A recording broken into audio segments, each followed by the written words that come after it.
తాజాగా టీ20 అలానే one day cricket జట్టులో రీ-ఎంట్రీ ఇచ్చిన రిషబ్ పంత్ త్వరలో జరగబోయే బంగ్లాదేశ్ టెస్ట్ సిరీస్తో టీమిండియా టెస్ట్ జట్టులోకి ఎంట్రీ ఇవ్వడానికి సిద్ధమవుతున్నాడు. టెస్ట్లలో అద్భుతమైన రికార్డు కలిగి ఉన్న పంత్ బంగ్లాదేశ్ సిరీస్తో పునరాగమనం ఇవ్వడం పక్కా అనుకుంటున్నారు అంతా. అయితే ఇటువంటి సమయంలో రిషబ్ పంత్కి కొత్త కష్టాలు మొదలయ్యాయి. ఆ వివరాల్లోకి వెళితే ఢిల్లీ ప్రీమియర్ లీగ్ తొలి మ్యాచ్లో ఆడిన భారత స్టార్ ఆటగాడు రిషబ్ పంత్ అభిమానులను తీవ్రంగా నిరాశపరిచాడు.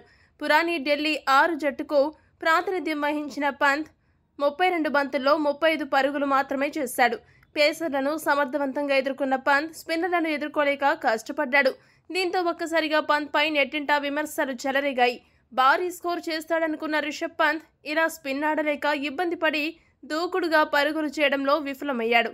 స్పిన్నర్లను ఎదుర్కోవడానికి అతడు చాలా బాగా ఇబ్బంది పడడం ఒకంత ఆశ్చర్యాన్ని కలిగించింది. త్వరలో champions trophy, test championship final వంటి కీలక టోర్నమెంట్లో ఉన్న నేపథ్యంలో పంత్ తన ఆట తీరుని మరింతగా మెరుగుపరుచుకోవాలి. స్పిన్ ఆడలేని తన ఇబ్బందిపై ఫోకస్ చేసి వీలైనంత త్వరగా దీని నుండి బయటపడాలి. ఇప్పటికే జట్టులో ఇషాన్ కిషన్, కేఎల్ రాహుల్ రూపంలో పంత్కి విపరీతమైన పోటీ ఉన్న సంగతి తెలిసిందే.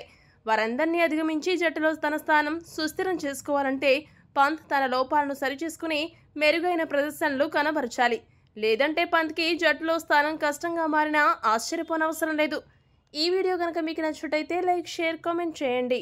మరిన్ని స్పోర్ట్స్ అప్డేట్స్ కోసం మా ఛానల్ సబ్స్క్రైబ్ చేసుకోండి.